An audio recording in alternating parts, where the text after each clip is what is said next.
Easy entertaining is one of the most Google search things you're ever going to see. We've got a great recipe for you, regardless of holiday or celebration. It's going to make your life super easy and everybody's going to lose their mind. Are you ready? I have a lot of ingredients in front of me. It's okay, this isn't a complicated recipe. I decided I wanted to make let's just make 3 different finger food, hors d'oeuvre, horse divers, whatever you want to call them, little finger food pastry cups.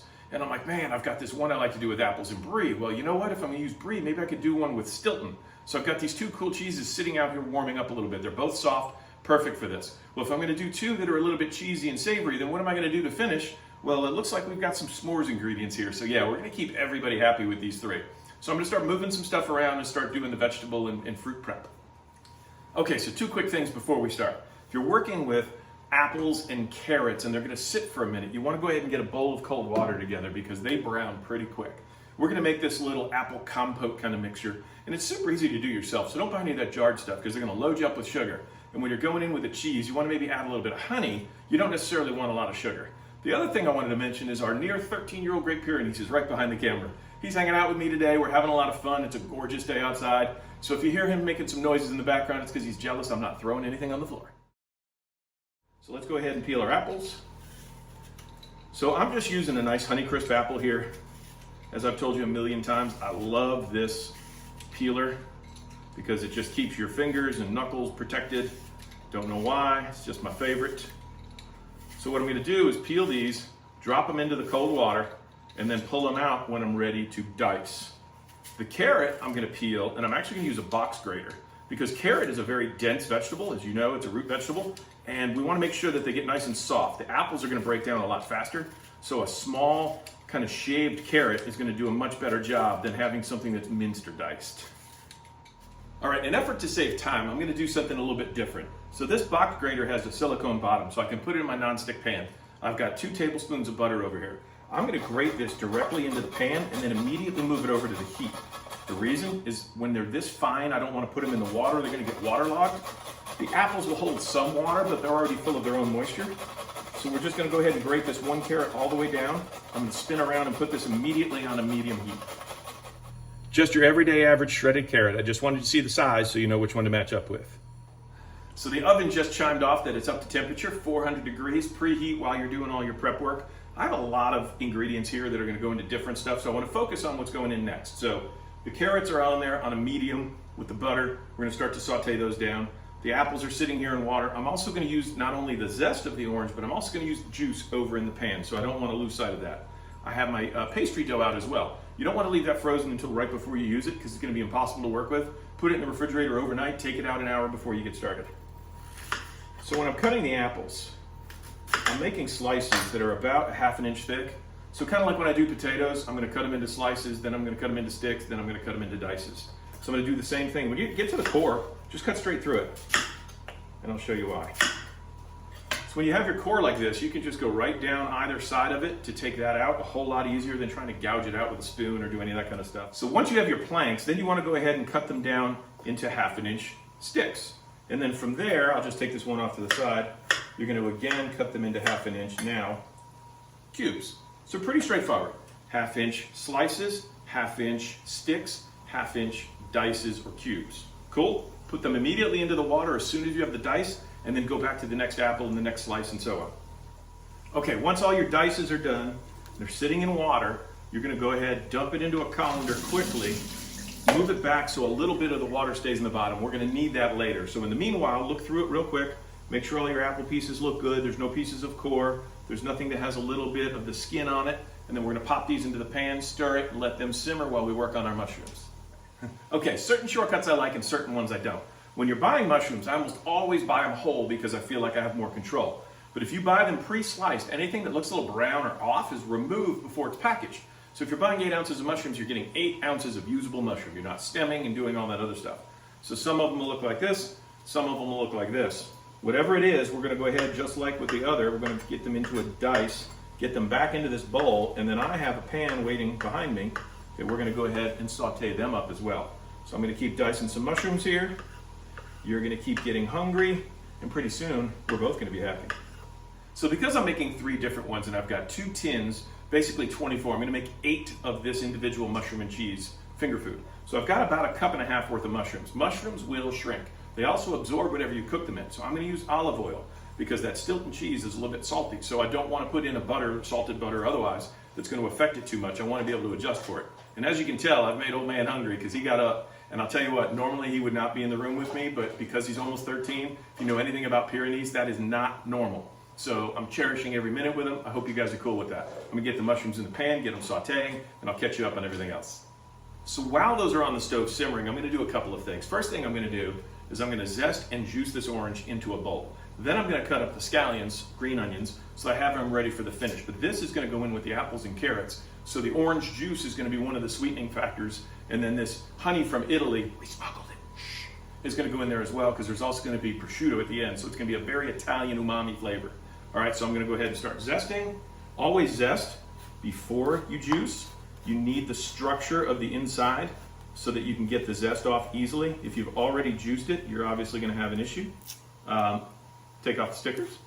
And you'll notice I'm still leaving orange. Don't go all the way in. The white part is the bitter part. We don't want that. I know some people get bitter this time of year. Sorry, dad jokes. Just try to make sure you're just getting that light outer surface. It's gonna be freaking delicious. I said freaking, it's okay, PG. Okay, I've cut the orange in half. It's a seedless orange, but you know what? Just as a rule of thumb, this is just my norm. I just always take my little strainer and squeeze over it. Sometimes it keeps the little piece of pulp out. Sometimes seedless aren't necessarily seedless. I mean, you just wanna make sure that you can work this orange hard to get everything out of it you can and not worry about something else getting in the end. Finding a seed in the middle of something like that, oh no. That would be the end right there. So squeeze away. You're probably gonna get about 3 or 4 tablespoons out of it. You're gonna have probably about 2 or 3 tablespoons worth of zest in there. We're gonna put all of that into the apple and carrot mixture. Okay, so before we go full tilt into everything else, I'm gonna go ahead and get my green onions started. So I wanna have a nice pop of color on top of every one of them. So I'm gonna have green onions on one. I'm gonna have cinnamon graham cracker crunch on another. And then I'm gonna have crispy prosciutto, that's right, cooked in the pan, on top of another. So think about all the different beautiful looks that you're gonna get when you walk out with a tray full of these. People are gonna lose their minds. So I wanna make sure that I have all those accoutrements early so you get everything prepped in a bowl ready to go so you can just sprinkle on the color and flavor at the end. Okay, once the mushrooms are nice and browned, we're just gonna go ahead and put them back into a bowl. They're gonna cook additionally in the puff pastry, so we're not looking to take these things too far. We just wanna get a nice golden brown on them. As you'll notice too, these were the baby portobellos, so if you think about it, what a great flavor that's gonna do. It adds a little nuttiness to it versus just a regular old white mushroom. And now we're gonna put this pan straight back to the stove. This is what we're gonna toast our prosciutto in to get it nice and crispy. So this pan's going right back into service. Okay, so here is our apple and carrot mixture. I'm just gonna go ahead and check, make sure they're cooked through. Little crunch left, so probably another 5 to 6 minutes. Before I pull this off the heat, I'm gonna turn it off, put some honey in there, stir it around while it's still super warm, just to incorporate it, and then this is gonna go in as a filling. All right, now for what's gonna be a lot of fun. I'm gonna go ahead and roll out this puff pastry. Super pliable because it's been in the fridge since yesterday and it's been on the counter now for probably about an hour.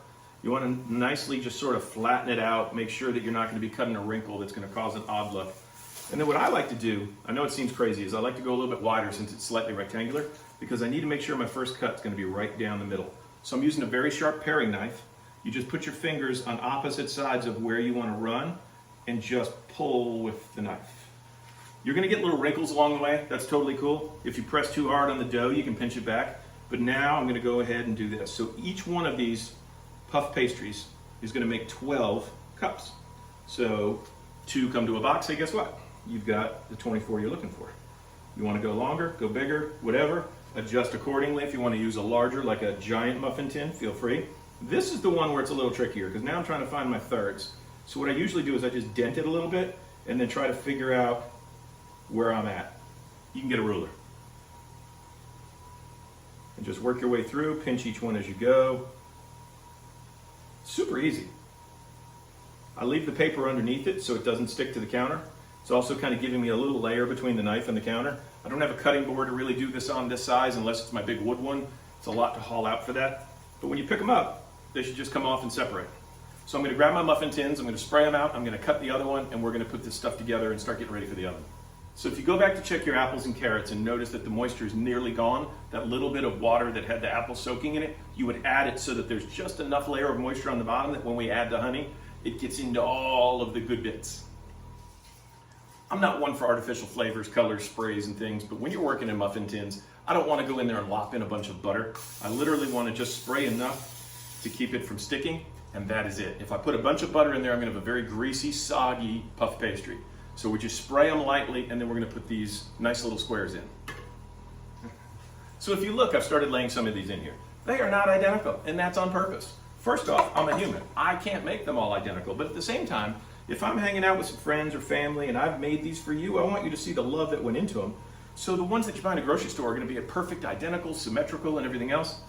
These are not, which means you're going to know that I made these for you, and that's what makes it special. So I'm going to fill both pans up real quick, and we're going to get some filling in. Okay, so 24 perfectly imperfect pieces of puff pastry. So now I'm going to push those forward, and I'm going to bring back the cheeses. So I've got a double cream brie because it melts really well. Triple cream can be a little too melty, and at the same time, there's also light brie. Yeah, no, I'm not a light guy. So I'm going to grab my little paring knife because it goes through these soft cheeses quickly and easily. And what I'm going to do is cut little bits that are about a tablespoon-ish, okay? And I'm going to start laying them in the bottom. So I'm doing 8 of each, so this is going to be pretty easy. I got plenty of cheese here for this. And then I'm going to go over to the other one in just a second. But I'm leaving on the rind because I want that character to be there. So as you get to the wider part of the brie, you just take a bigger piece. 8, 8, and 8. I started in the middle, so this is what you get. Oh, you know what's going to happen right here. It's uneven. Snack for me. Okay, so with the Stilton, I'm going to kind of go in this direction because this cheese will come apart on you. And I'm going to do kind of the same thing, right? About 1/2 inch. Okay, so I'm going to keep doing that. And I'm going to come right back in just a second with some of the other stuff. So I won't go past cheese without you. So I've added about a heaping teaspoon of that Italian honey. It's actually from the Tuscany region. So all those wonderful plants and things that grow in that area, think about it. You've got grapevines, you've got olive trees, all that stuff. So these bees are indigenous to that territory. What a cool flavor they're going to add to this. Move this to the back. So there's a little bit of liquor in the bottom, as you would call it, liquid. It's really thick and viscous. That's going to go ahead on here. I've got my mushrooms ready to go. The other thing that we're going to do in place of cheese is marshmallows. Marshmallows. Yeah, marshmallows. So we're going to do a s'more. That's right. So I've got these semi-sweet chocolate mini chips, and I'm going to put in about 1/2 teaspoon in the bottom. I know there's not really that much chocolate in there, but once you get all this puff pastry going, we want to have chocolate almost completely surrounding the marshmallow, just exposing the top. So we're going to place our marshmallow on top of this, and then we're going to add more chocolate. I've also got teaspoons over here to start adding my other items as well. So just to show you real quick, so we're just going to put in the marshmallows on their side, add a little bit more. It's going to kind of cradle it and then melt up the sides of it. So that's what those are going to look like. Okay, so with the brie, I now have this beautiful apple, orange zest, and carrot mixture. So again, just get a nice kind of sampling of everything, about a teaspoon right on top. It's gorgeous. It's going to look so good when it comes out. Then over here, I've got the mushroom mixture. So Stilton cheese, mushrooms, yeah, you see where this is going. Okay, so same thing, about a teaspoon, just right on top. Now you'll notice too, and I'll show you here in just a quick second, when you put that amount of cheese in the bottom, it leaves gaps. So the mushrooms are on top, they're around, everything is going to be on top and around. The only one that's not going to have a lot on top is the s'more, partly because we put the mushroom on its, or excuse me, the marshmallow on its side, so it doesn't really hold well, and partly because we want that image of that toasted marshmallow to be on top. So I'm going to finish filling these cups, get them into the oven. We're going to do those last few steps, and we're going to be ready to go. Okay, these are about to go into the oven, and I'll explain what we're doing there, but I've got a little bit of the mushroom mixture left, probably about 1.5 teaspoons. You always want to put a little less than you think it needs so that you have some left so you can adjust. I'm going to keep this to the side just in case one of them doesn't look proper coming out of the oven. I can add this real quick, pop them back in. But a 400-degree oven, You're gonna put them on the middle rack. Don't go high because we need to make sure the bottom is gonna cook completely. Puff pastry, you can't see it in these types of pans, so we can see the top, we can't see the bottom. The lower you are closer to the heating element, the more insurance you have to make sure the bottom is done. So we're gonna get these in the oven. I'm gonna put this off to the side and we're getting at it. Okay, so what you'll see here is I've got that pan, it's just got a little bit of olive oil left in it. I've laid out 3 pieces of prosciutto because that's what fits perfectly, which means, hey, guess what? Another snack for me. Yes. So I'm gonna get it nice and lightly brown on both sides. I'm gonna take it out, I'm gonna chop it up. I'm gonna put it back in the pan to render it further because I want it to be crispy.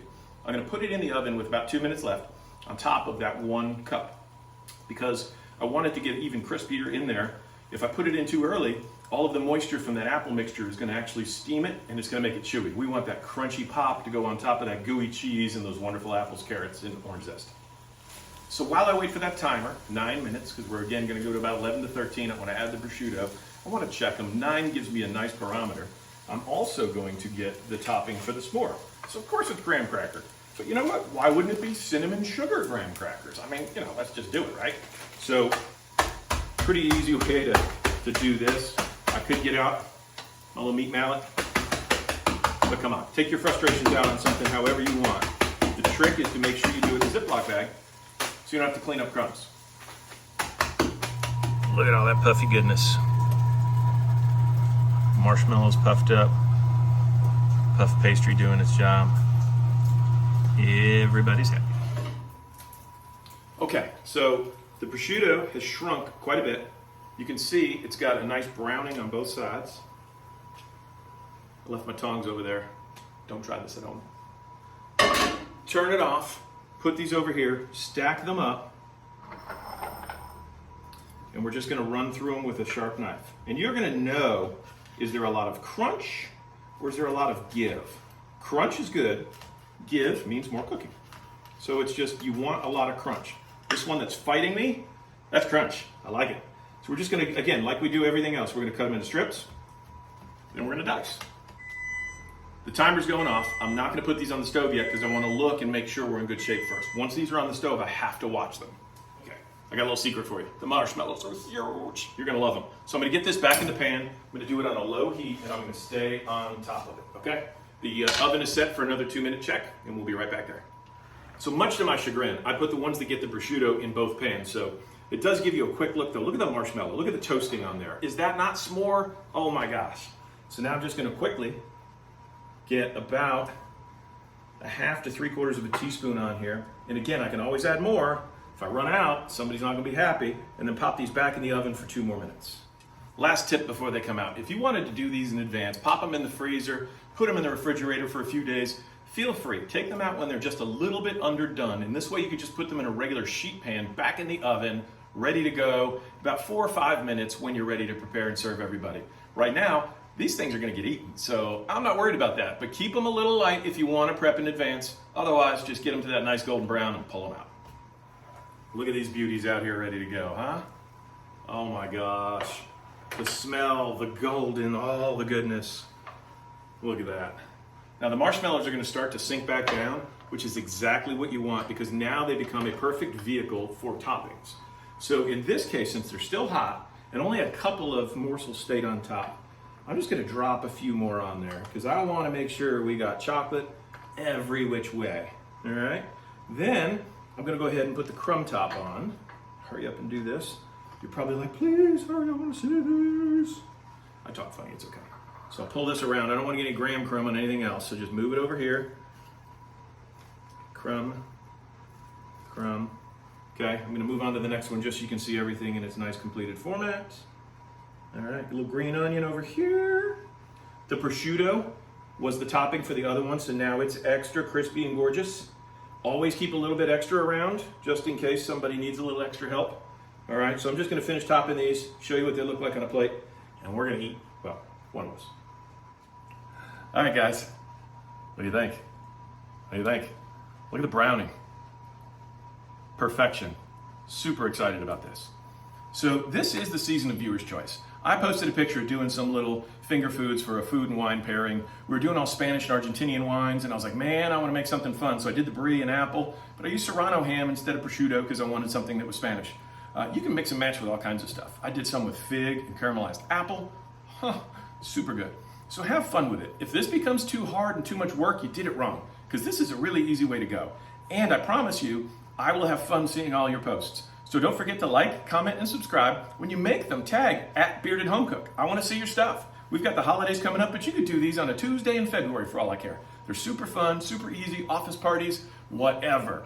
Don't forget the recipes will be on thebeardedhomecook.com. And we look forward to everything that's going on. We're about to tag out 2021 and pull in 2022. Please give us a great year. I mean, let's hope, right? But anyways, have great, awesome holidays with your family. Be safe, have fun, eat well. We'll see you next year.